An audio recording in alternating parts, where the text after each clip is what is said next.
헬스장을 지나가면서 다리를 강화하기 위해 뭔가 해야겠다고 생각했지만 실제로는 헬스장 밖의 모든 것에 압도당하는 느낌을 받은 적이 있다면 당신만 그런 것이 아닙니다. 다리 운동은 복잡하게 들릴 수 있습니다. 바벨 스쿼트, 머신, 장시간 운동. 누구든 시작하기도 전에 포기하게 만들 정도입니다. 50대가 넘었다면 근육 경직, 오래된 부상 또는 자신의 몸이 여전히 안전하게 할 수 있는 것에 대한 자신감 부족으로 어려움을 겪고 있을 수도 있습니다. 하지만 좋은 소식이 있습니다. 멋진 헬스장이나 장비, 20단계 운동 루틴이 필요하지 않습니다. 심지어 집에서 나갈 필요도 없습니다. 다리의 힘과 균형을 유지하고 통증이나 부담 없이 믿음직스럽게 운동할 수 있도록 안전하고 간단한 운동 2가지만 함께 사용하면 됩니다. 이 2가지 동작은 노년층에게 가장 필수적인 2 영역, 즉 앞다리 근력 대퇴사두근과 뒷다리 지지력 햄스트링을 강화하기 위해 신중하게 선택되었습니다. 이 근육들은 단순히 서고 걷는 데 도움이 되는 것이 아니라 낙상을 예방하고 관절 통증을 완화하며 나이가 들어도 균형 감각을 유지하는 데에도 도움이 됩니다. 이 루틴은 50대, 60대, 그리고 그 이상의 분들을 위해 특별히 고안되었습니다. 거실, 침실, 심지어 뒷베란다에서도 할 수 있습니다. 웨이트 트레이닝도 시끄러운 음악도 필요 없습니다. 명확하고 차분한 설명과 함께 직접 느껴보실 수 있는 효과를 경험하세요. 이 가이드를 끝까지 읽고 나면 각 동작을 부드럽고 정확하게 그리고 자신감 있게 수행하는 방법을 정확히 알게 될 것입니다. 꾸준히 따라하다 보면 다리가 얼마나 빨리 강해지고 더 안정적이며 앞으로의 삶이 어디로 향하든 당신을 이끌어줄 준비가 되었는지 놀라실 겁니다. 시작해볼까요? 천천히, 조심스럽게, 목적을 가지고요. 운동 1. 장비 없이 하는 라잉 레그 컬. 첫 번째 동작은 간단하지만 강력한 효과를 제공합니다. 허벅지 뒤쪽 근육인 햄스트링을 강화하는 데 도움이 됩니다.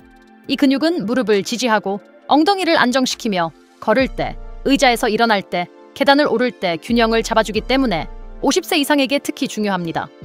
시작하려면 요가 매트, 접은 담요 또는 침대처럼 부드러운 표면을 찾으세요. 엎드려서 이마를 손에 얹어 편안하게 눕습니다. 다리는 곧게 펴고 편안하게 유지합니다. 이제 한쪽 다리를 천천히 구부리고 발꿈치를 엉덩이 쪽으로 당깁니다. 편안한 정도까지만 구부립니다. 그런 다음 다리를 천천히 다시 내립니다. 같은 다리로 이 동작을 여러 번 반복한 후 반대쪽으로 바꿉니다. 이 동작은 햄스트링을 한쪽씩 부드럽게 강화합니다. 또한 하체 혈액 순환을 개선하고 무릎 뒤쪽의 뻣뻣함을 완화하는 데 도움이 됩니다. 서두를 필요는 없습니다. 천천히 움직이면서 허벅지 뒤쪽에 집중하며 운동하세요. 발이 몸에 가까워질 때 살짝 조이는 느낌이 들 수 있는데 이는 좋은 느낌입니다. 통증이 느껴지면 즉시 멈추고 범위를 줄이세요. 시간이 지남에 따라 연습을 거듭할수록 근력과 제어력이 향상될 것입니다.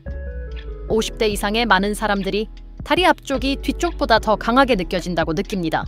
이러한 불균형은 자세 불량, 관절 통증, 심지어 낙상으로 이어질 수 있습니다. 이 라잉 레그 컬은 몸의 균형을 회복하는 데 도움이 됩니다. 각 다리당 8회 정도 반복하는 것을 목표로 하고 천천히 조심스럽게 수행하세요. 체력이 향상되면 최대 2라운드까지 진행할 수 있습니다. 그 이상 반복할 필요는 없습니다. 이제 올바른 자세와 마음의 평화를 가지고 이를 수행하는 방법을 살펴보겠습니다. 올바른 자세는 무릎, 허리, 그리고 자신감을 보호합니다. 좋은 소식은 이 동작은 배우기 쉽다는 것입니다. 엎드려 편안하게 누워 시작하세요. 다리는 편안하게 하고 얼굴은 손이나 작은 베개에 기대세요. 시작하기 전에 몸이 편안해질 때까지 기다리세요. 이제 차분하게 숨을 쉬면서 한쪽 다리를 천천히 들어 올리세요. 발꿈치를 엉덩이 쪽으로 말아 올리세요. 엉덩이는 편안하게 바닥이나 침대에 살짝 대고 누르세요. 엉덩이를 들거나 비틀지 않도록 주의하세요. 허벅지 뒤쪽에 집중하며 부드럽게 움직여주세요. 발이 엉덩이 중간이나 엉덩이 근처까지 오면 1초간 그대로 유지합니다. 그런 다음 다리를 천천히 내리면서 근육이 부드럽고 조절된 방식으로 늘어나는 것을 느껴보세요. 반대쪽에도 이 과정을 반복합니다. 팔을 들 때 숨을 내쉬고 내릴 때 숨을 들이쉬세요. 이 리듬은 움직임을 안정적으로 유지하고 호흡으로 지지하는 데 도움이 됩니다. 서두를 필요는 없습니다. 나이 든 근육은 느리고 의도적인 움직임에 가장 잘 반응합니다. 얼마나 높이 들어야 할지 모르겠다면 편안한 높이에서 시작하세요. 작은 움직임이라도 의미가 있습니다. 등이 바닥에서 들리거나 어깨에 긴장감이 느껴지면 잠시 멈추고 자세를 바로잡으세요. 다리를 얼마나 높이 들어 올리느냐보다 몸을 안정적으로 유지하는 것이 더 중요합니다. 이 운동은 반복할수록 좋아집니다. 완벽해야 한다는 걱정은 하지 마세요. 꾸준히 하면 됩니다. 시간이 지남에 따라 햄스트링의 반응성이 향상되어 하루를 더 편안하게 보낼 수 있을 것입니다. 다음으로 사람들이 무의식적으로 이 운동을 덜 효과적으로 만드는 몇 가지 일반적인 방법을 살펴보고 스트레스 없이 이를 피하는 방법을 알아보겠습니다. 이 동작은 간단하지만 어떻게 수행하느냐가 중요합니다. 라잉 레그 컬을 할 때 가장 흔한 실수 중 하나는 발가락을 너무 위로 향하게 하는 것입니다. 겉보기에는 별 문제가 없어 보이지만 실제로는 허벅지 뒤쪽에서 종아리로 힘을 옮깁니다. 즉, 강화하려는 근육인 햄스트링이 필요한 동작을 제대로 하지 못하게 됩니다. 이 문제를 해결하려면 발을 자연스럽고 중립적인 위치에 두세요. 아니면 허벅지 뒷부분이 계속 움직이도록 발을 살짝 아래로 향하게 할 수도 있습니다. 또 다른 실수는 컬을 할 때 엉덩이를 들어 올리거나 허리를 굽히는 것입니다. 이런 경우 다리를 너무 빨리 또는 너무 높이 들어 올리고 있다는 것을 의미합니다. 이는 허벅지에서 척추로 초점이 옮겨가 불편함이나 심지어 긴장을 유발할 수 있습니다. 해결책: 천천히 움직이세요. 다리는 자연스러운 느낌까지만 들어 올리세요. 엉덩이는 바닥에 닿아 있어야 합니다. 발꿈치가 엉덩이에 닿지 않아도 괜찮습니다. 어떤 사람들은 양쪽 다리를 동시에 움직이려고 합니다. 이 방법은 효율적이라고 생각할 수 있지만 실제로는 효과가 떨어집니다. 특히 노년층에게는 더욱 그렇습니다. 한쪽 다리씩 움직이면 제어력이 향상되고 뇌가 양쪽 근육에 개별적으로 다시 연결되는 데 도움이 됩니다. 마지막으로 숨을 참는 것은 우리 모두가 잊고 있는 부분입니다. 숨을 참으면 가슴과 목에 긴장감이 생깁니다. 대신 동작을 하는 동안 부드럽게 숨을 쉬도록 노력하세요. 이러한 변화는 사소해 보일 수 있지만 큰 차이를 만듭니다. 올바른 자세는 관절을 보호하고 올바른 근육이 제 역할을 할 수 있도록 돕고 단순한 동작이 아닌 진정한 힘을 제공합니다. 이제 다리 뒷부분이 더 강해졌으니 앞부분을 강화하는 운동을 살펴보겠습니다. 운동 D. 지지의자 스쿼트. 허벅지 앞쪽에 위치한 대퇴사두근은 서기, 걷기, 계단 오르기부터 방향을 바꾸거나 방향을 바꿀 때 안정성을 유지하는 데 필수적입니다. 부담이나 무거운 짐 없이 이 근육을 강화하는 가장 좋은 방법은 간단한 집에서 하는 운동, 즉 지지의자 스쿼트를 이용하는 것입니다. 역도 선수처럼 스쿼트를 할 필요는 없습니다. 튼튼한 의자와 차분하고 꾸준한 자세만 있으면 됩니다. 의자 앞에 서서 발을 엉덩이 너비보다 약간 넓게 벌리세요. 의자가 뒤에 있고 움직이지 않는지 확인하세요. 다른 의자의 등받이를 잡거나 앞에 있는 조리대를 잡고 지지하세요. 이제 앉을 때처럼 천천히 몸을 낮추세요. 엉덩이로 좌석을 가볍게 두드린 후 천천히 일어서세요. 이렇게 하면 아주 부드럽게 스쿼트 할 수 있습니다. 의자는 자신감을 줍니다. 의자가 있다는 사실만으로도 긴장을 풀 수 있습니다. 앞쪽의 지지대 덕분에 균형을 잃을 걱정 없이 동작을 제어할 수 있습니다. 이 동작은 대퇴사두근이 많이 사용되지만 둥근, 코어, 심지어 발목까지도 마찬가지입니다. 이 동작은 소파에서 일어나거나 저녁 식탁에 앉거나 차에서 내리는 등 일상생활을 그대로 따라합니다. 5-8회 반복으로 시작하세요. 힘이 든다면 시간이 지남에 따라 10회나 12회까지 늘릴 수 있습니다. 항상 천천히 그리고 조절하며 움직이세요. 호흡에 집중하세요. 내려갈 때 숨을 들이쉬고 올라갈 때 숨을 내쉬세요. 집에서 안전하고 편안하게 수행하는 방법을 살펴보겠습니다. 먼저 튼튼한 의자를 뒤에 놓으세요. 미끄러지지 않는 의자를 선택하세요. 더욱 안전하게 하려면 벽에 기대어 놓으세요. 의자 앞에 서서 발을 엉덩이 너비보다 약간 넓게 벌리세요. 발가락은 살짝 바깥쪽을 향하게 하세요. 지지대가 필요하면 앞에 있는 조리대나 튼튼한 물건을 가볍게 잡으세요. 무릎과 엉덩이를 동시에 부드럽게 구부리고 의자 쪽으로 몸을 낮춥니다.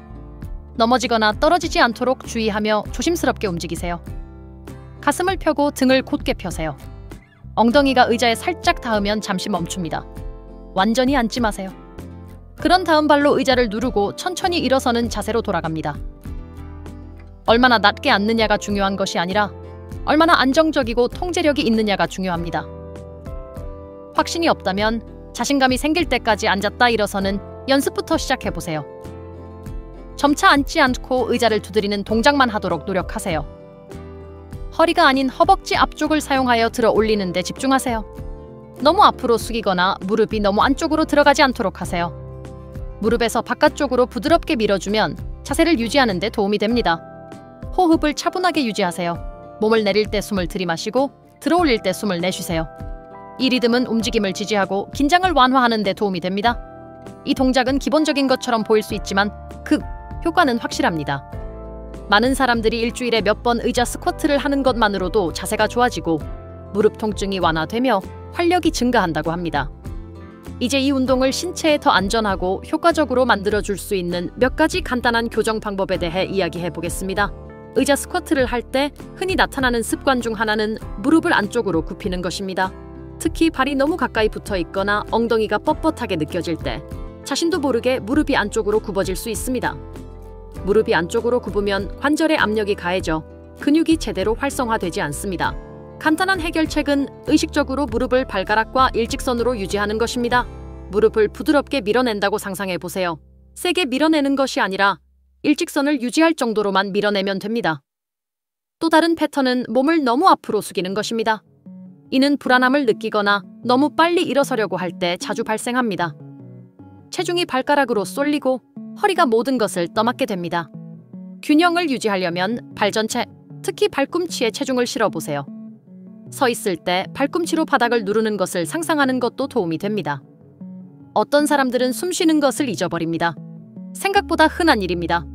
숨을 참으면 혈압이 상승하고 목이나 등에 긴장감이 생길 수 있습니다.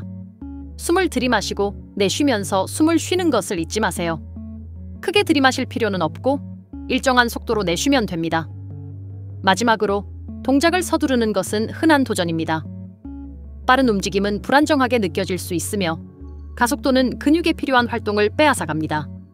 대신 각 스쿼트를 슬로우 모션 동작으로 생각하세요. 경쟁하는 게 아닙니다.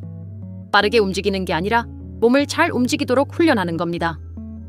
각각의 변화는 루틴의 안전성과 강도를 더해줍니다. 이러한 작은 변화들이 동작이 더욱 부드럽고 안정적으로 느껴지도록 만들어줄 것입니다. 이제 우리가 배운 모든 것을 장기적인 근력 강화에 도움이 되는 완벽한 주간 리듬으로 결합해 보겠습니다. 누워서 다리 컬을 하고 의자에 기대어 스쿼트를 하는 두 가지 동작만으로 하체 근력을 강화하는 안전하고 완벽한 계획을 세울 수 있습니다. 이를 일주일에 적용하는 방법은 다음과 같습니다. 일주일에 이틀이나 사흘 정도 20분 정도 조용히 시간을 보내세요. 아침 식사 후, 오후 산책 후, 또는 저녁 식사 전에도 가능합니다. 완벽한 시간은 없습니다. 다만 당신의 삶에 맞는 시간을 선택하세요. 라잉 레그 컬로 시작하세요. 각 다리에 80회 반복하세요. 약 1분간 쉬었다가 두 번째 라운드를 반복하세요. 다음으로 일어서서 의자에 앉으세요. 몸 상태에 따라 의자 스쿼트를 5회 반복하세요. 잠시 휴식을 취한 후 반복하세요. 그게 다예요. 두 가지 운동이에요. 약 15분 정도 걸리죠. 하지만 효과는요? 시간이 지날수록 배가 됩니다. 2-3주 후에는 일어서거나 걷거나 식료품을 옮기는 것이 더 수월해지는 것을 느낄 수 있습니다. 균형 감각이 좋아지고 다리가 더 안정된 느낌이 듭니다. 원하지 않는 한 난이도를 높일 필요는 없습니다. 꾸준히 노력하는 것, 그것이 진정한 비결입니다. 식스팩을 만들거나 누군가에게 좋은 인상을 주기 위해 하는 게 아닙니다. 유연성을 위해, 독립심을 위해, 70대, 80대, 그리고 그 이상까지 지속되는 근력을 위해 하는 겁니다. 그건 자랑스러워할 만한 일이죠. 힘은 한꺼번에 오지 않습니다. 조용하고 꾸준한 순간들에서 쌓입니다. 누워서 다리를 들어 올릴 때마다, 의자에서 일어나며 자신감을 가질 때마다 당신은 몸에 이렇게 말하는 것입니다. 나는 여기 있어, 노력하고 있어, 나는 여전히 움직이고 싶어. 헬스장 멤버십도 비싼 보충제도 20단계 운동 계획도 필요 없습니다. 일주일에 몇 번씩 천천히 그리고 목적의식을 가지고 하는 두 가지 간단한 운동만 있으면 됩니다. 라잉 레그 컬은 다리 뒤쪽, 무릎, 그리고 걷는 패턴을 보호합니다. 의자 스쿼트는 허벅지 앞쪽의 근력을 강화하고 일상생활에서 자신감 있게 움직일 수 있는 능력을 키워줍니다. 이것이 우리가 스트레스 없이 강인함을 유지하는 방법입니다. 두려움 없이 움직일 수 있는 방법입니다. 그리고 나이에 상관없이 독립적으로 지낼 수 있는 방법입니다. 이 루틴이 여러분에게 도움이 되고 실천 가능하다고 생각되신다면 일주일만이라도 시도해보세요. 그 변화를 직접 느껴보세요. 50세 이상도 안전하고 효과적으로 활동적인 삶을 유지하는 방법을 계속 배우고 싶다면 구독하거나 팔로우 해보세요. 우리는 노인을 위해 특별히 고안된 연구에 기반하고 존중하며 현실적인 운동만을 공유합니다. 당신의 몸은 아직 늙지 않았습니다. 돌봄, 힘, 그리고 목적을 위해 준비되었습니다. 오늘 함께 해주셔서 감사합니다. 매주 걸음걸이가 더 강해지고 균형 감각이 더 안정되고 자신감이 더 커지기를 바랍니다.